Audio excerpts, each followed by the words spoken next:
Hello everybody. In this video we're going to be going over how to use the mixer brush tool in order to get some really nice realistic digital paintings. The first thing I want you guys to do is to fill these three boxes up with very specific color combinations. In box 1, I want a color combination that has two colors that are very close to each other on the color wheel. So for this, I'm going to go into my brush tool first of all. I'm going to change my color to yellow first, and I'm going to fill half of this rectangle up. I'm going to fill the other half of it with like a yellow-green. Again, they're pretty close to each other on the color wheel. Okay, so that's box 1.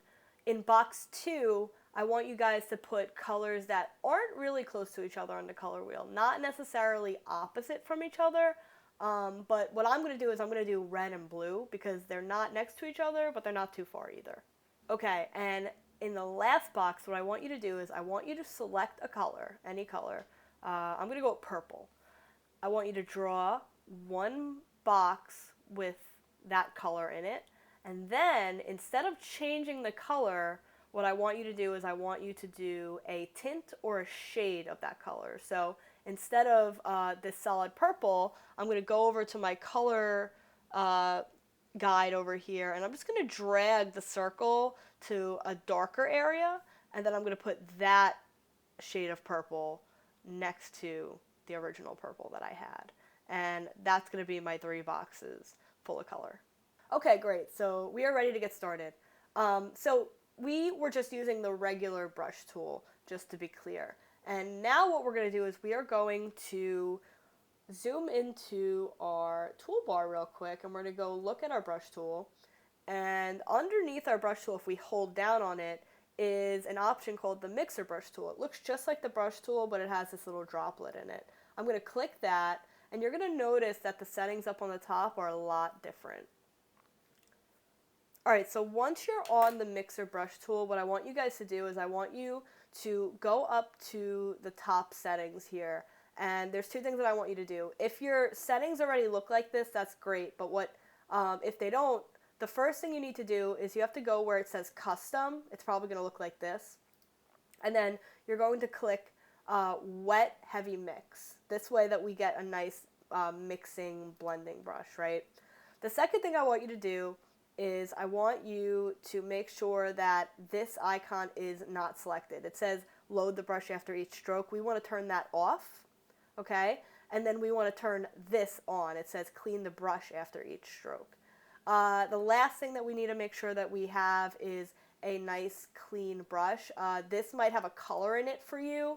If you do have a color in there, what you're going to do is you're going to click clean brush, and it'll make it this nice transparent color. Okay, now we're ready to get started.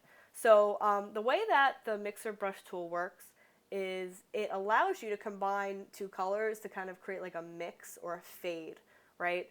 So what I'm going to do is I'm going to very gently go down where the 2 colors meet here, and I'm just going to kind of like slowly like zigzag.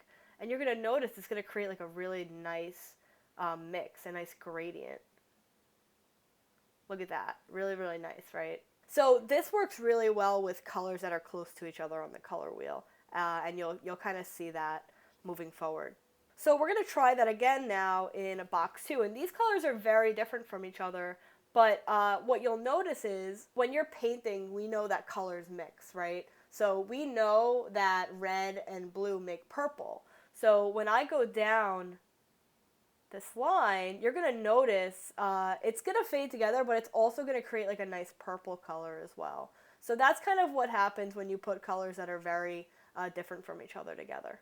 And last but not least, box 3. Now, I would say that the colors that are just different like tints and shades of each other rather than 2 completely different colors mix together the best.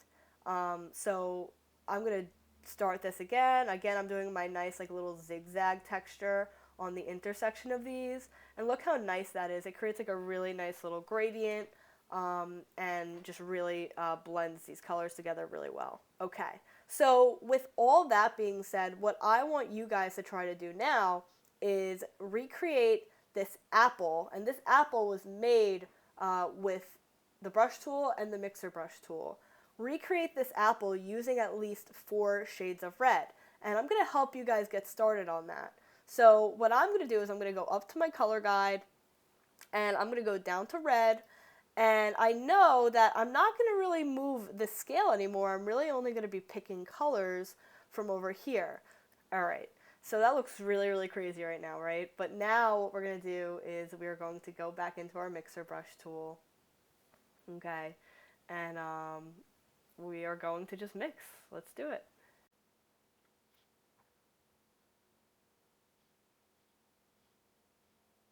Isn't that amazing how different that looks now? The last thing that I'm probably going to get a lot of questions about is how do you get like a nice clean edge after doing that? If you go down to the dry media brushes under the brush tool, there is a natural edge tool, and it actually turns into an eraser. And what you can do is you can use this to kind of erase the edges that you want to get rid of. And yeah, that's pretty much how I get rid of the edges. And that is pretty much it. So please have fun with this. I wish you guys good luck. And yeah, can't wait to see what you guys do.